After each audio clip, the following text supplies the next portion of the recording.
Hello to my subscribers and casual viewers. You see me here side lit on the side, and I'm just going to have a little talk about the kit I bought for the Harrier T10/12, which is a training version of the last version of the Harrier, which the RAF and Navy used. Anyway, let's have a look where it is soon.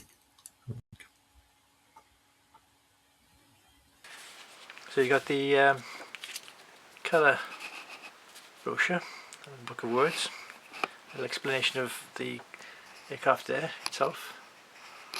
Try and make sure it's in focus. Here it is. And you've got the diagrams of how to build it. You've got the sprue parts there, parts list, usual layout of things, quite straightforward if you built a Harrier kit before. And you've got all the different stages as you'd expect for any instructions. Put it out a bit, but there you can see the optional refueling probe, the two-part nozzle design, so you can try and avoid some of the moulding problems, I suppose, with the veins in the nozzles.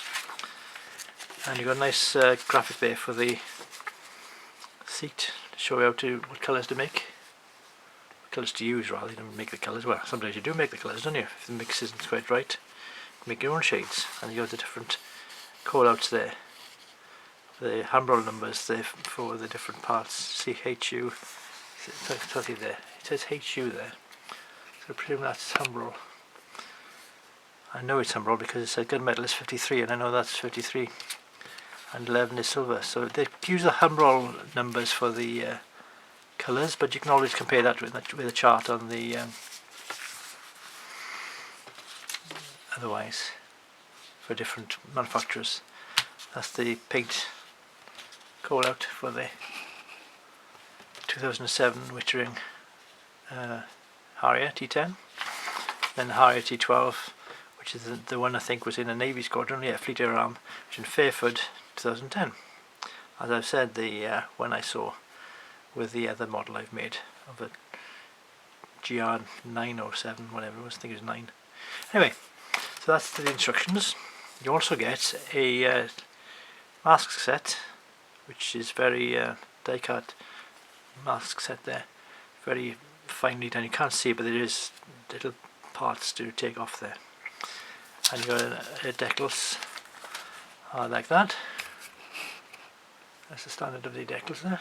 Not bad at all from that scale. You've even got a det code for the ejector seat there, which is good. Printed by Tech Mod, so the Tech Mod decals plus this sword kit. Also in the kit you've got other goodies. You've got an option of a multi-part framed cockpit glass, where you've got a single part cockpit. This one actually is not only a single part cockpit, but it's a black former cockpit, I think. You can see the, I'll get it out for you now to show you. I'm going to crack something just then a click. This is a it's a buckley sort of thing. It's a black foam cockpit. I just buckled it by there, and I perhaps I can push that out of this treatment. I won't be using it anyway. It's a vacuum cockpit.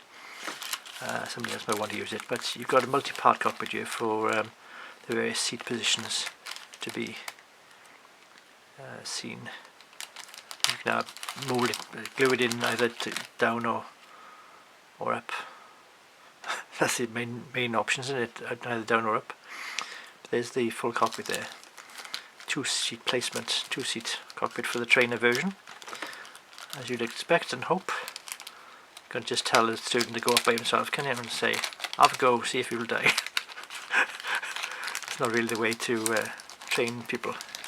It's a way, but it'll not be very popular with their families, will it?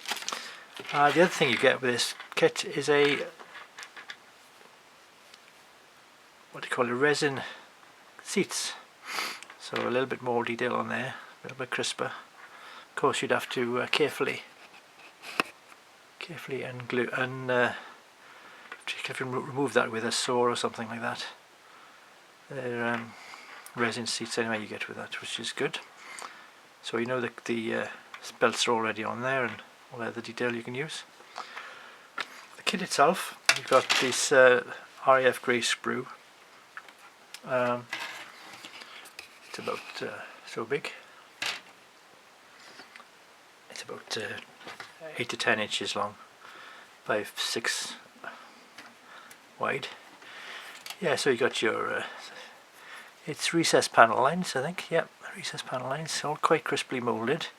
I can't see any flash, a little bit tiny there perhaps if you use a magnifying glass for the parts there, but they're small parts anyway, so you've got to be careful taking them off. Got the wheels, got the outriggers, got the various parts. Got a pre-moulded fan, so there's no extra fan to glue in, but it's the usual internal intake on a Harrier, and the seat backs there. And the other sprue you've got is two sprues you got for this kit. You got the main parts there, the actual full fuselage with a nose to add on the front, and the upper and lower parts of the wing there.